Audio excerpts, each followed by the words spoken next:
Hello, everyone, and welcome back to English Podcasters, your safe space for learning easy English through real stories and heart-to-heart conversations.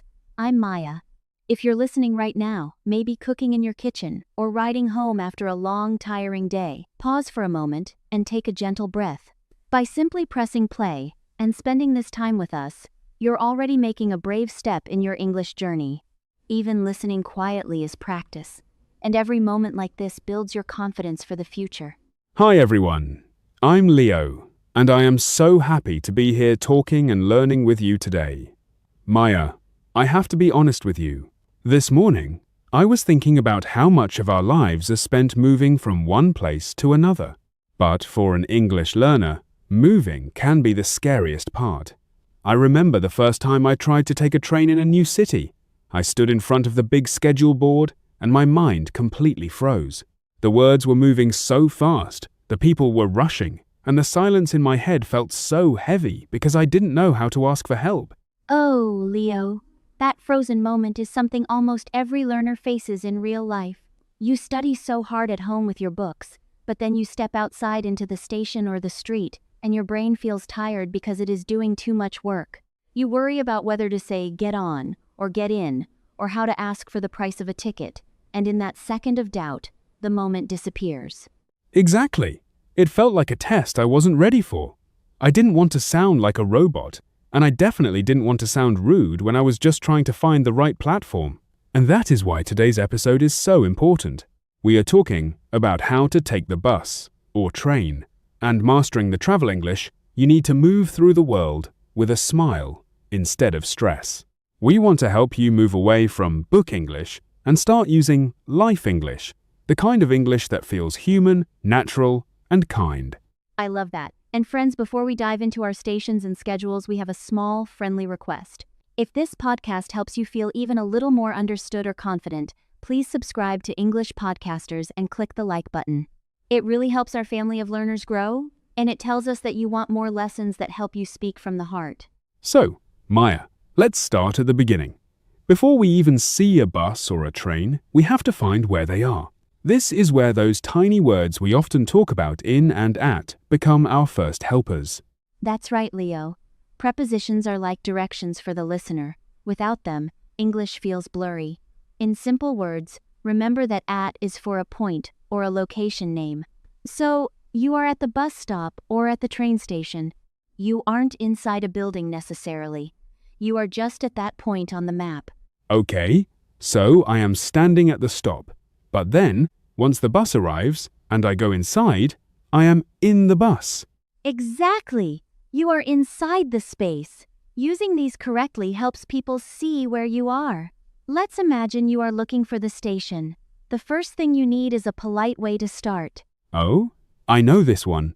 Excuse me is the most powerful phrase for travel. It opens the conversation respectfully. I could say, "Excuse me, where is the nearest bus stop?" Perfect. It feels respectful and safe. And here is a life English tip. Many learners feel they have to understand every single word the stranger says back to them, but you don't. You only need the key information. If they speak too fast, which happens all the time in busy cities, don't panic. That's when I use my safety phrases. Right, Maya? I can say, "Sorry, I didn't catch that. Can you say it again?" Or, "Could you repeat that, please?"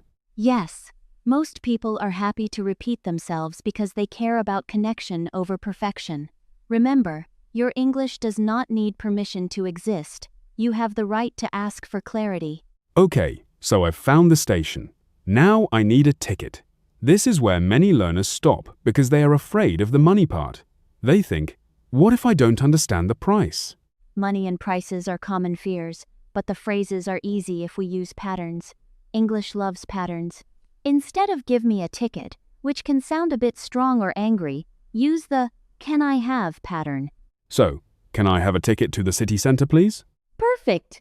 It's polite and natural. And to ask the price, you just point or ask, how much is this? If you want it, you say, I'll take it. Notice we use will there, because it's an instant decision made in the moment. I'll take it. That sounds very confident. Maya, I noticed something else at the ticket counter. Sometimes the worker asks, one way or return. My brain used to freeze there. In American English, we usually say one way or round trip. If you are only going and not coming back today, say one way please. If you are coming back later, say round trip please. I see. And I should use would like if I want to sound extra polite, right? I'd like a round-trip ticket to Washington, please. Precisely. Would like is the polite version of want. It makes the conversation softer. Now, friends, let's talk about the mindset of these interactions. Many learners feel ashamed if their voice shakes or if they make a small grammar mistake. But please hear me. Mistakes are your best teachers.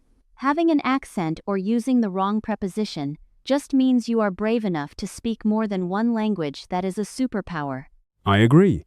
Instead of thinking my English is bad, try saying my English is improving every day. That small change in your self-talk removes the heavy pressure to be perfect. Let's look at a situation that involves the bus itself. When the bus arrives, we use a very specific phrasal verb. We don't enter the bus in daily talk. We get on the bus. And for the train, too? Yes, get on the train, get on the plane.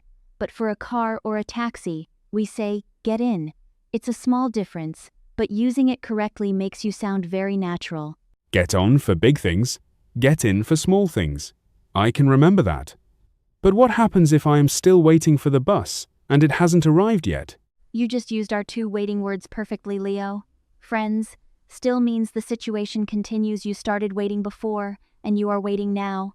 And yet is for something you expect to happen soon, but hasn't happened until this moment. So, if a friend calls me while I'm at the stop, I say, the bus hasn't arrived yet. And if they ask 10 minutes later, I might say, I am still waiting. Exactly. And if you are frustrated, your tone for still will be a bit stronger. Now, imagine you are on the bus. You might need to ask someone if a seat is free. I could say, excuse me, is this seat taken? Or, can I sit here? Yes, both are perfect. And if you are worried about missing your stop, you can use a modal verb to ask for help. You can say to the driver or a passenger, could you tell me when we get to Green Street? Could you tell me? That sounds very soft and kind. Using could instead of can makes it more respectful for a stranger. It really does. Now, friends, if you are having a flat day, a day where English feels like a heavy mountain, and you feel like you aren't progressing at all, please listen to this. You are allowed to be tired, but please don't quit. Rest is part of the journey. Even if you only learn how to say, one ticket, please today, that is a victory for your future. Don't run, just don't stop. I love that image. It's like walking in the fog. You only see a few steps, but those steps still move you forward. Maya, let's try a little role play for our listeners so they can hear these travel words working together in a real conversation. Imagine I am at a train station in New York and you are working at the information desk. I'm ready. Hello. How can I help you today? Hi, excuse me, could you tell me which train goes to Central Park? Of course. You need to take the blue line. It's at platform 2. I see. How much is a one-way ticket, please? It's $3. You can buy it at the machine over there. Great. And has the train arrived yet? Not yet. It's supposed to arrive at 10:15, but it's still a few minutes away. Okay, I'll take one ticket then. Thank you so much for your help. No problem. Take care and enjoy your trip. See? That conversation felt so real. We used at for the location, to for the direction, and supposed to for the schedule. And, notice, Maya used no problem, which is a very natural and friendly way to respond to thanks. And did you notice, friends, that Leo's English sounded natural because he used these soft phrases and listening words instead of repeating full robotic sentences? Using words like I see shows you are present and engaged. Maya, let's talk about a common mistake I hear. People often say, I am on the bus stop. Ah, yes. That would mean you are standing on top of the roof of the bus stop. Remember, at the stop, but in or on the bus. Actually, in American English, we usually say on the bus or on the train when we are talking about being a passenger. On the bus. I will remember that. And listeners, If you make a mistake and say, in the bus, please don't feel ashamed. Communication is a bridge, not an exam. People will still understand your story. That is so important. Quality is better than length. Even simple English can express deep understanding and action. You don't need to be perfect. You just need to be clear. Let's look at another part of travel that uses these words. Getting off. This is the most important part, because if you don't do it, you never arrive. True. We get off at a station or a stop. You might ask the person next to you, "Are you getting off at the next stop?" And if the answer is yes, you can say, me too. But if the answer is no, and you aren't either, you say, me neither. Look at you mixing all our previous lessons. Friends, this is exactly how your English grows step by step, habit by habit. You aren't just learning words for a bus. You are building a life English vocabulary that connects everything. Maya, I want to talk about the fear monster of traveling in English one more time. Sometimes we stay quiet because we're afraid people will think we are slow if we take a moment to think. That is the biggest lie our brains tell us. Your English does not need permission to exist.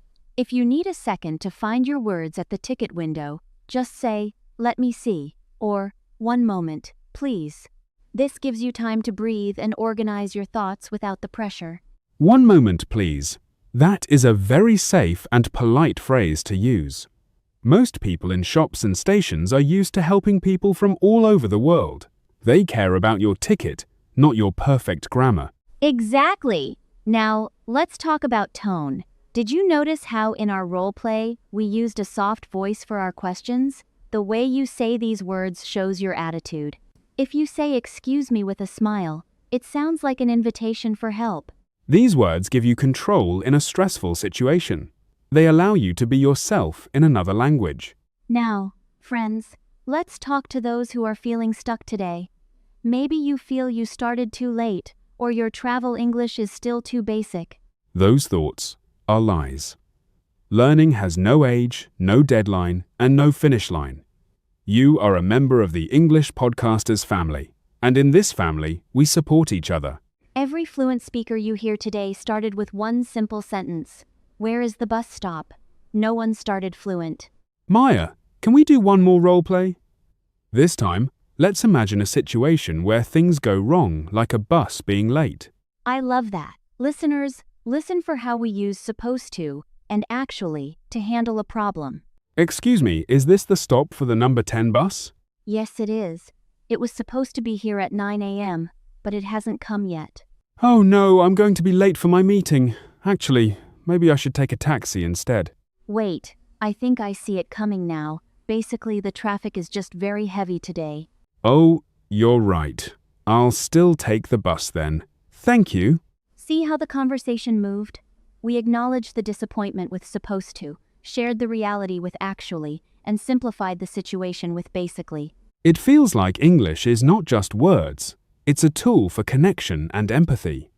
When you share your stress about a late bus with a stranger, you are opening your world to someone else. It truly is. Before we finish, let's give our listeners a very simple travel formula they can use this week. Step 1. Start with, excuse me.